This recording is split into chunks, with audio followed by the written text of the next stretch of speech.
First things first, thank you all very much for joining me this morning. It makes it so much nicer when there's a smiling face smiling back at me or sipping coffee or tea with me. So I'm happy to have you guys with me. What we're going to be covering today is a couple of various topics. I don't have one big piece that I want to discuss today. Instead, I wanted to just touch on several items. And the first one is I just want to go ahead and cover the lockbox exchange. We're into week 5 of the lockbox exchange. It's been very, very successful. If you have not participated in the lockbox exchange yet, it's very quick, it's very easy. Now that they're not doing it at the Holiday Inn with curbside pickup, now it's at RVAR and they're still offering curbside pickup. They've made it very easy. You come in with ever how many lockboxes you own, and they take those from you and hand you new ones at no expense. So one thing I will tell you is I've been a member of New River Valley Association of Realtors and Lynchburg Association of Realtors for many years, and RVAR really works hard to be generous with us about some of our member benefits. So you all have a subscription to Inman Magazine, which is the real estate magazine. It's a privately owned real estate magazine in the country. That comes through your association dues. RVAR also has provided us CRS tax data as a member benefit, meaning no additional expense to you. And as we covered on a previous Zoom call, that offers us a prospecting tool that is worth hundreds and hundreds and hundreds of dollars. So in my example the other day, I was going to use a third-party company to buy an address list from, and that was going to cost me $250 just for the city of Salem. And instead I was able to get it for free from the CRS tax data information. So that is a very valuable resource that they give us as a member benefit. And so additionally, the lockbox exchanges. You understand that the lockboxes we own are old, they're used, and we're able to exchange those in a one-for-one exchange, meaning you bring them one old busted lockbox or dirty lockbox and you walk out of there with one brand new lockbox at no expense. So there's really no reason not to participate in the exchange. We have a few agents who've asked me, what if they don't? Quite simply, your lockbox will eventually run out of battery life and die. Additionally, the iPhone users are going to eventually not need a fob. They don't need a fob for the new boxes. They would only need a fob as an iPhone user for the old boxes. And I can tell you the iPhone users are really ready to get rid of that fob. So when the lockbox exchange is finished, I have a feeling they're going to chuck them all. So you're going to run into a problem if you're still trying to use your old lockboxes on your properties, that iPhone users will not be able to get into the home without a one-day code. And that's, you know, pretty clumsy to use it that way. So I encourage you, if you've not done the lockbox exchange, go do it. So I want to transition now to talking about the one-day showing code that's going to be available on these new lockboxes. That's very exciting. We've wanted it for years. Supra has had it for years, but unfortunately we were still on the older model box that did not allow for the one-day code. So the board of directors and a work group worked diligently trying to vet both Supra and CentraLock as to which one was going to be the best choice for RVAR as we upgraded to a new lockbox that included a one-day code. They ultimately decided that the Supra had a new box that rivaled the CentraLock lockbox, but it also would be less of a learning curve because all of our members are already familiar with Supra, already have the app on their phone. And there were a couple of security issues. There were not security issues with CentraLock, but the work group decided that Supra had a slightly more secure setup for our tastes. And that was because CentraLock has a keypad on the front of the lockbox, and you are allowed to issue a one-day code to someone, and they simply have to just punch in the number and access the home. Whereas Supra's one-day code will require the end user who's using the one-day code to have the Supra app on their phone, and they will need that phone that the Supra app is on to access the home through the box. So in that case, you can't have anyone sharing that code with a whole team of painters or sharing that code with someone who has not been issued it through the Supra app. So essentially, anyone who wants to use the one-day code will have the Supra app on their phone, and they will be using a trimmed down version of what our Supra app does. So they will also have to register through the serial number on that phone. The app is going to know whose phone was using that, or at least they'll have a serial number associated with it. So if the phone was used in a manner in which it was not attended to access a home, if the app was, rather, then there's going to be a serial number on that phone that lets them track it back to whoever was using it inappropriately. So the board of directors and the work group just decided that that seemed to be a more secure system. So we're staying with Supra. We've almost finished the lockbox exchange. So we are nearly ready for them to turn on the one-day code. So they haven't turned it on yet. They're trying to get through this transition of everyone getting set up with the lockboxes, and then they're going to turn it on. They adorably are saying it's coming soon, you know, that feature. So one day they're going to switch it on and we'll all be able to use the one-day code. So I want to move on and chat about authorized access. I have broken this rule. I'm sure you have as well if you've been doing real estate any amount of time, because I will admit, guilty.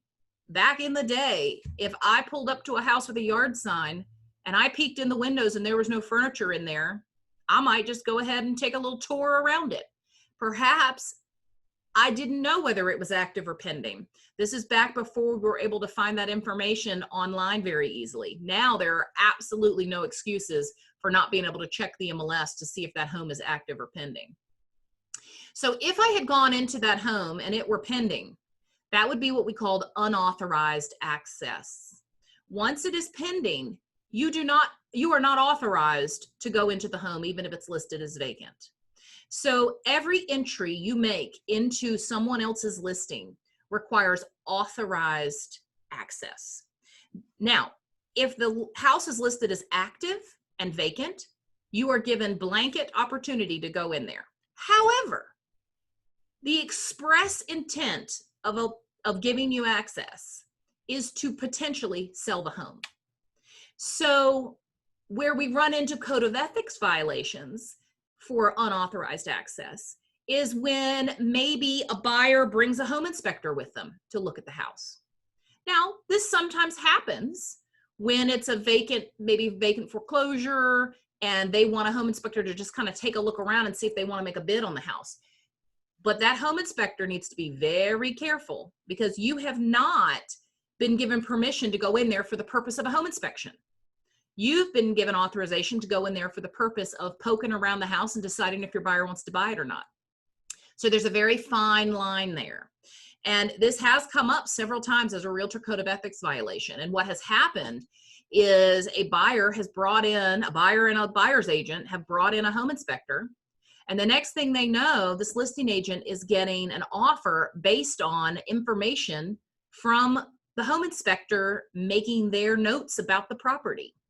Well, what that's going to do is, before there's even a contract in place, the listing agent now has some disclosure obligations because discoveries have been made.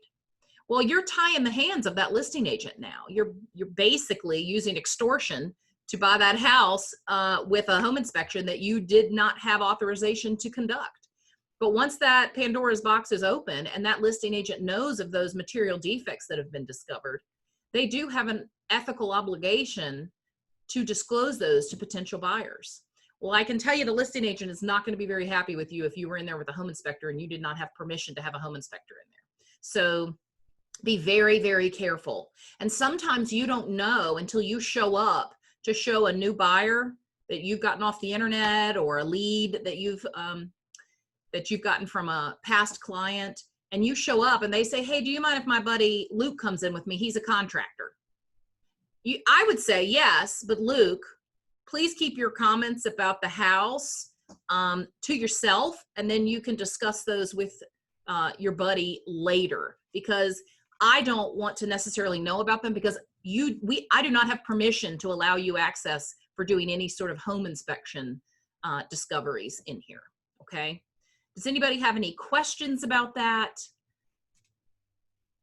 It all comes down to what you have permission to be in there for.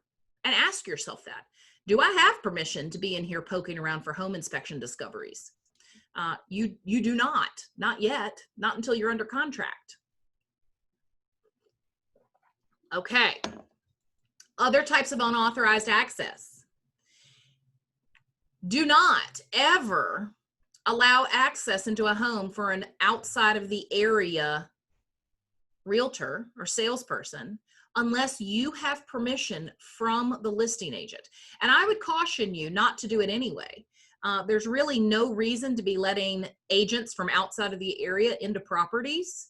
And there is a term for it, but certain real estate companies from outside of the area, and these are big, like internet-based companies, they will hire local agents to let buyers into homes for $50. So for $50, you meet the buyer at the home that they've discovered online, and the local agent allows them access and allows them to look around. And then they write an offer with the outside of the area real estate agent. Now, the problem with that is that for $50, you have provided unauthorized access. This is not your client. You have authorization to take your clients into that home or potentially your clients into that home, okay? You do not have permission from the listing agent to allow non-members and their clients into the home. So please do not do that type of thing. It is fairly popular and it is getting more popular.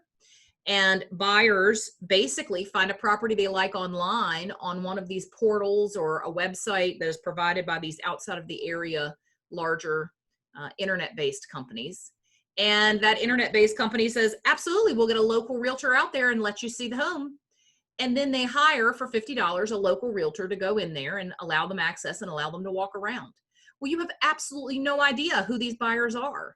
And they are not going to ever become your client. So I would caution you to be very careful of that and don't allow that. Now, it can be fairly tempting because you're going to receive $50 to let them in to view it, $50 to let the home inspector in, $50, you know, and so on and so forth until closing.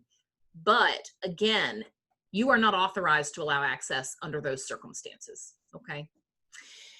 And you will be caught. So we have had that happen before. That's how I discovered this business practice even existed. And I had another broker here in town call me and say, hey, your agent accessed our lockbox. And then a day later, we got a contract from one of these internet real estate companies. So they had never accessed the box. So we suspect that your agent was allowing access to that buyer. So that's how I even discovered that this even existed. So that is a nay-no, as my mother would say. Moving on. Any questions about lockboxes, authorized access versus unauthorized access? And again, also, if it's vacant, that doesn't mean it is active. So double check online. And I can tell you, it absolutely will not hold up if you end up in a code of ethics violation hearing to say, oh, well, my internet was a little spotty. I didn't know if that house was vacant or, excuse me, active or not. So I just went in and took a quick tour. It's not gonna work. Now, I have accidentally done it. There were two houses next to each other, new construction.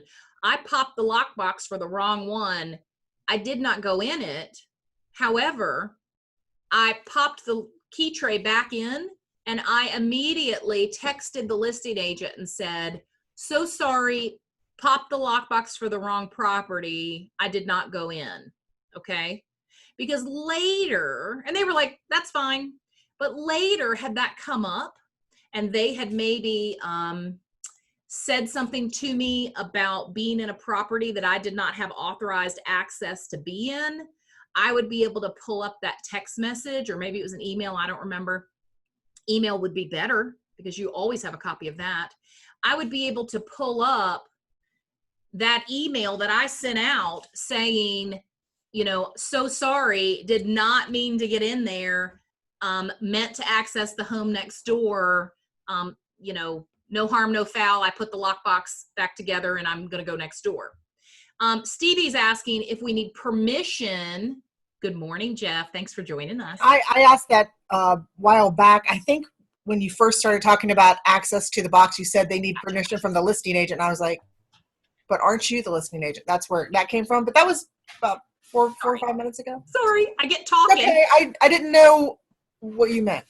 I don't have my stage manager, Jennifer, with me today to be checking my chat window. I assume you meant the seller. Well, yes. Maybe. I was talking about when you're not the listing agent, you've got to have permission from the listing agent, authorization from the listing agent to access that box and access that home.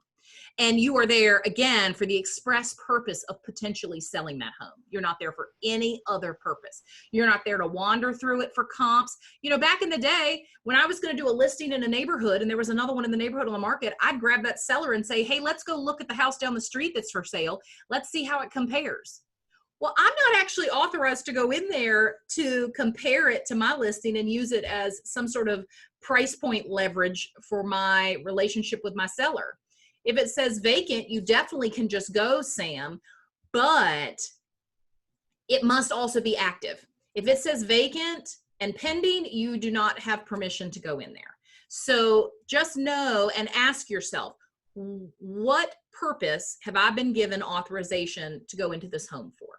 So again, be very careful when someone wants to bring a contractor with them or a home inspector who's also their best friend. You want to be careful that the purpose of your visit is to tour the home and assess it, whether it's potentially going to be something your buyer wants to make an offer on. And for heaven's sakes, please do not make home inspection discoveries with a home inspector while you're in there and then tell the listing agent all about it, because you're going to give them some disclosure obligations that will be fruitless for them because you're probably not bringing them an offer or you're going to bring them a low offer. Now, if something is damaging the property, like you go over there and you notice that the basement is taking on water, of course, make them aware of that. If it's an ongoing issue that is going to create damage in the home, of course, let them know if a tree has fallen on their house. But other than that, remind yourself what your purpose for being there is. Okay, I'm not gonna keep going on that. If anybody has any questions, let me know.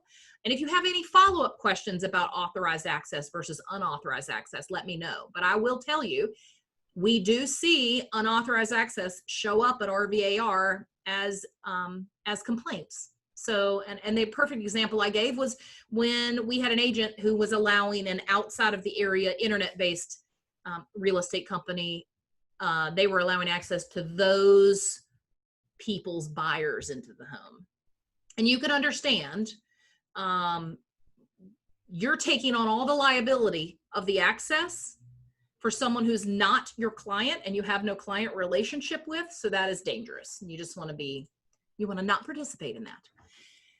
Okay, let's move on. We're going to chat a little bit about an accountability partner and why that is so important and why that makes all the difference in performance. And I think it is a misnomer that everyone thinks that you have to be some sort of top producer to have an accountability partner. I think it works excellent for anyone at any level, beginner, seasoned agent, just like everything in our life. If we know that we're going to be accountable, if I know someone's going to be waiting to meet me at the gym, I am way more likely to get there, right? It works exactly the same for real estate. So if you can come up with a partner who you can do a check-in once a month with, just a check-in to say, hey, how was your month? And I want you to ask each other truly tangible questions that have truly tangible answers. So meaning, how many sellers did you speak with this month? How many listing appointments did you go on? How many buyers did you interview and take to see homes this month? Those are the type of measurements where if you know that you're going to be asked that by your buddy the next month, you're going to work a little harder to make sure you've got a little more on your list for the next month. Does anyone have an accountability partner or someone they use just to bounce ideas off of or to compare notes? Anybody have one that they use? I know it's one of those things that is a good idea and then you don't actually do it. I get it. I have a long list of things that I think are a great idea that I don't actually do. But at least I have them on the list. So Well, Ashley, you please. and Jennifer are mine. I mean, we're in the office, but you all are constantly, even when I have something under contract, or if I'm working on something, or if I'm not and I'm in a dead spot, you're constantly there. And it is phenomenal when you know someone's coming behind you and checking to make sure that you're okay and what you're doing is good. Yes. Yes, Terry. Do you have something to share? Let me unmute you, Terry. Okay. Unmuting. Okay. You hear me? Yes. Yeah. I was just thinking about this accountability partner and what you were saying. And, you know, I guess in a sense, you're my accountability partner because every time I have a question, I give you a call. Good. I'm glad. Yeah. So I kind of count you that way. And I'm not going to bother you with trivia, but or a rundown of what the week was like. But whenever I have a question, you're my go-to person. I'm glad. Thank you. And I will reciprocate that and say my accountability partner for building the firm and the resources we have at the firm are all of you guys. You know, every time somebody calls me and says, hey, can I get a list of like what in the world we do? What do I do once I'm under contract? That's how the From Contract to Closing manual came about, was me explaining it and then thinking, that's probably something I should have in writing for everyone.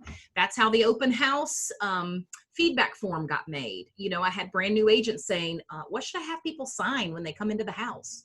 That's how most everything we have comes about, is it's a great idea from an agent or a request from an agent, and then I try to make it happen. I wish I had another 10 hours a week that I could, you know, pump into resources. And I have a long list of resources I've been working on, and I'm trying to get them a little more gelled and a little more formalized. And I'm trying to get a location where I can host them all, so that if you have a question about step in the contract to closing process, then I can send you to one location and there's the manual on it. So I'll get there. So you guys are definitely my accountability partner. I would recommend, if you don't have one, just see if there's somebody who wouldn't mind, and you just call them up and you say, hey, listen, I did not perform as well as I wanted to last month. So could we grab a virtual coffee next month and just kind of chat a little bit about what my goals are, what I want to get done? And I'll tell you, it is nice to pick their brain about what they're doing. Specifically, the one area I would challenge you to do this in is, how are you staying in touch with your past clients, right? That is something we are all terrible at. There are processes in place to make it a little more automated. And it just boils down to getting more organized. You know, I have some great processes in place now. I didn't for so long. And I had Kiana, one of our newer agents, she was in here last night chatting with me while I was working. And she was asking me if I'm good at keeping my past buyers and sellers in the loop. And I said, well, for the last 2 years, I've been great about putting them all into my client relationship manager program, because I purchased Constant Contact and it gave me a place to put them. However, I'll remind you, I've been in business 18 years. So for 16 years, I was not so great at that. So, and then I was sharing with her that I've gone ahead and I may have already shown these to you all. I went ahead and had these Happy House Anniversary cards made. And they have like a raised gold foil note on them. And on the back is my picture and my contact info. And I went ahead and upgraded and got the adorable envelopes that match. And on here is a nice little spot for me to stick a Starbucks card. So I went into my database of who has closed on houses on what day. And I've started sending those out now. For clients, all past clients who have closed on a house with me, just to wish them a happy house anniversary. So that's something I should have been doing for the past 18 years, but now I've been doing it for the past 2 months. But There's always room to continue to grow and continue to add value to your past clients' lives. So I'm not going to say I wish I would have. I'm just going to go ahead and start doing it. So any other questions about accountability partners? You all know that they're good for you. It's just getting one and making yourself do it. Okay. Well, we're going to move on to the next topic I have. I'm going to really sound like y'all's mom today. We're going to talk about checklists and why they are critical for you to be able to stay in control of your business. So there are some very basic checklists. The From Contract to Closing manual really is just a very, very thorough checklist. I have tried to fit all of that on one page with little check boxes. Quite frankly, it's so much more than just a checklist. It's really more of a training manual, giving guidance to the agents. So perhaps what I need to do is just do an abbreviated version of it that goes with it, which is a one-page checklist.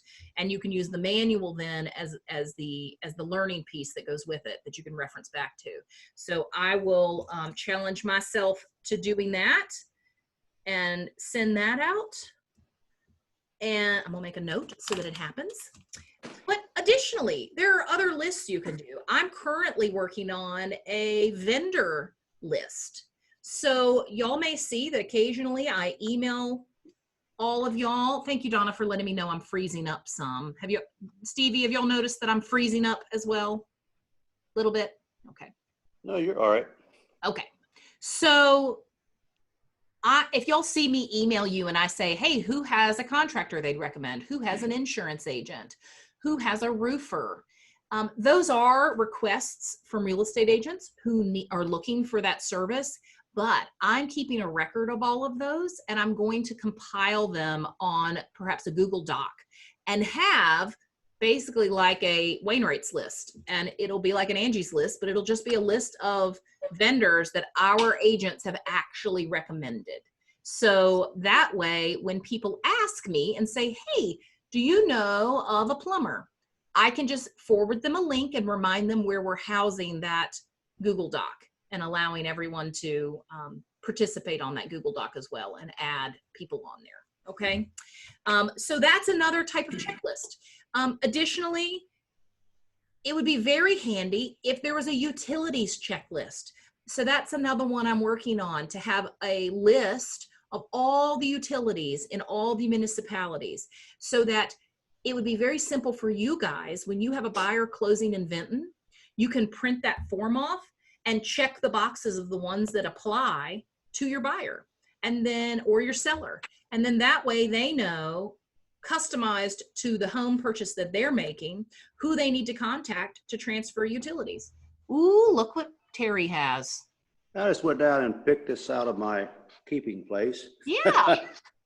And it's my checklist for staying up with what's going on with the contract.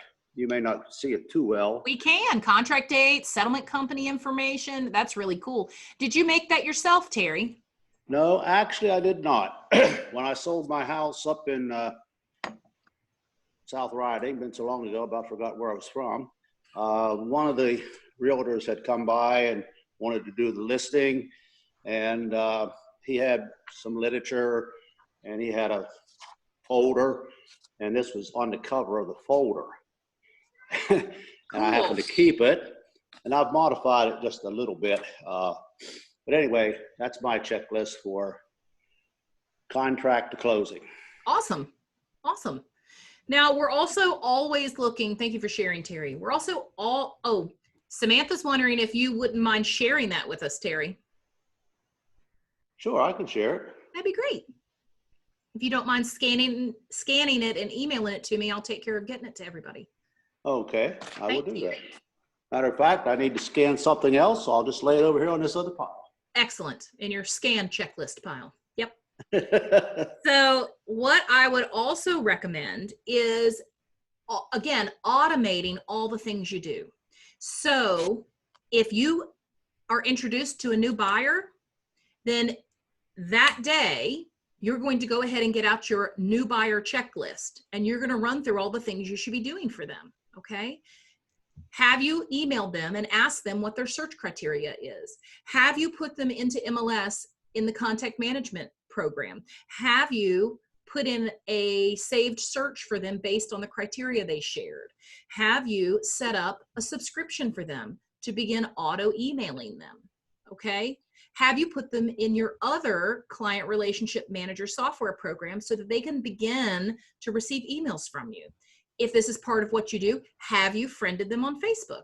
Have you invited them to like your business page on Facebook? There are several things there that I just listed that you should be doing for every single buyer or potential buyer that you meet.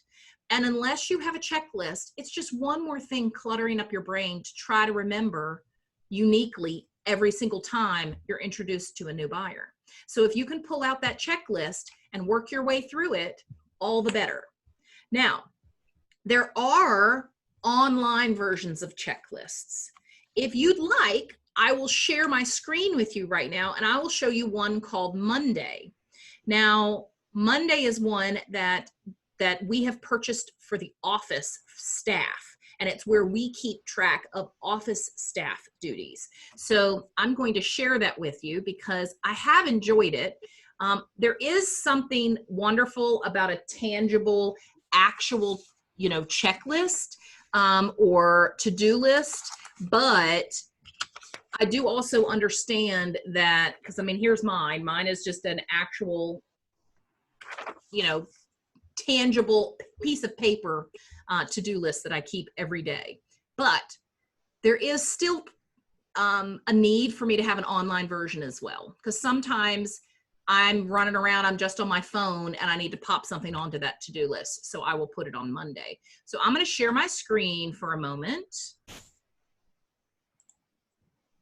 I can get it to cooperate. And let's go to Monday. I should have had this already open. My apologies.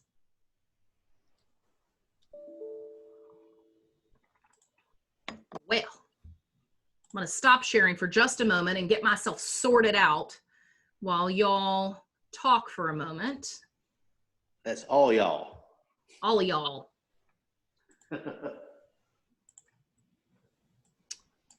All right.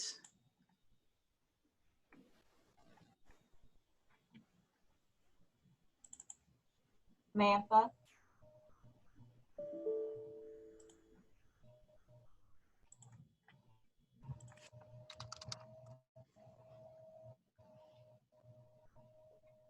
Samantha, did you get my text a few minutes ago about a phone call? All right, guys, I'm ready to share my screen and show you guys Monday. Thank you for your patience. So when we go here, you see I have a board called Wainwright & Co. Under that, I have all sorts of checklists. So if I go to onboarding agents, you'll see when I onboard a new agent at the firm, whether they're a transfer agent or whether they're a brand new agent, they go on this board here. Gabe McQueen is one of our newest. He's a brand new licensee.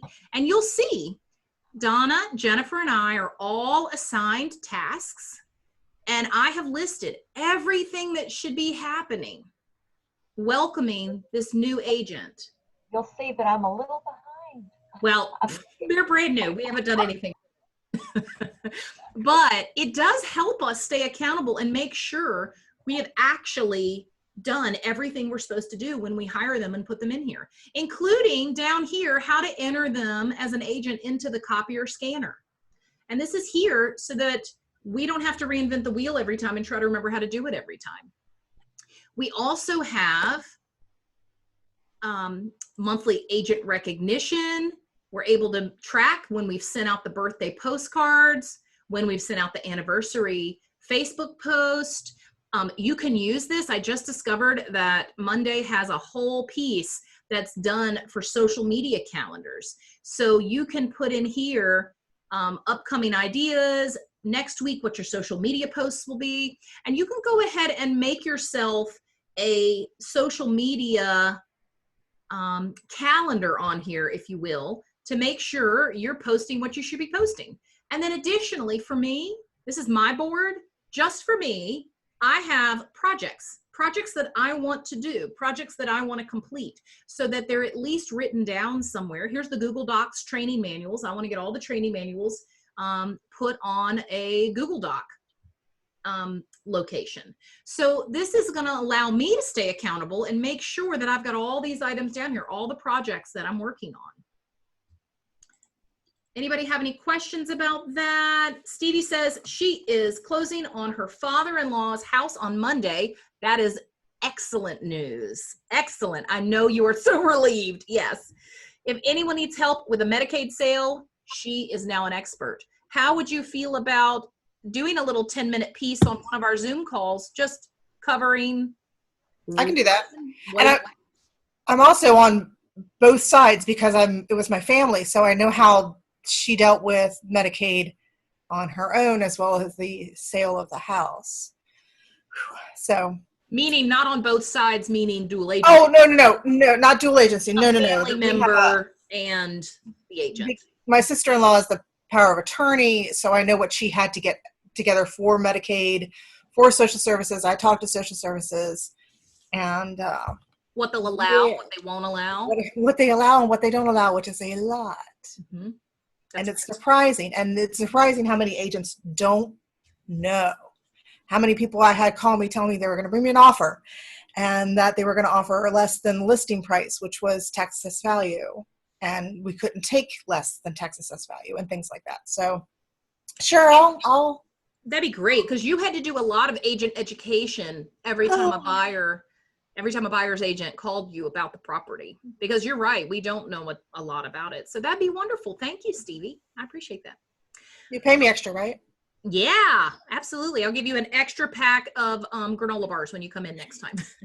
Right on. Okay, anyone have any last bits or questions before we wind up? And then we're going to start our new agent agenda at 10 a.m., which is really going to be about real estate groups on Facebook, what is price fixing, coaching and whether you should use one, and closing gifts. That's what we're going to be chatting about in the new agent class if you'd like to attend at 10 a.m. Otherwise, anybody have anything to add? Okay, well, I'm going to wish you guys all a very happy Thursday. Thanks for being here.